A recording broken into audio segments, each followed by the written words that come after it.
打工 OT 要補水，細路夏天更加要補水。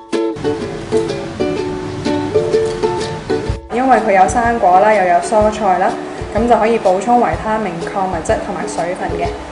咁我哋咧就首先擺青瓜落去啦，然之後咧就會擺檸檬，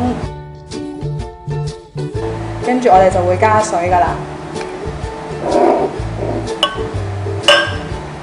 浸10分鐘就飲得，個做法咁易，但個朵就勁啦。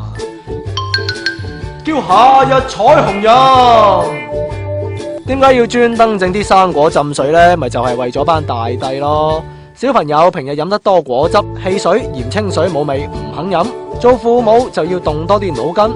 除咗每日都要食蔬果，係啦，點樣培養小朋友有飲水嘅習慣呢？就例如係由少量嘅清水開始啦。咁時間性可以係咧啱起身嘅時候飲啦，可以係正餐之後、茶點之後、做完運動之後啦。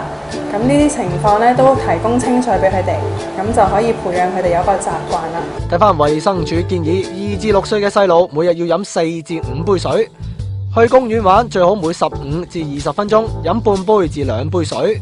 營養師話盡量唔好俾3歲以下嘅小朋友食咁多甜品或者飲甜嘢，以免佢哋唔中意飲水。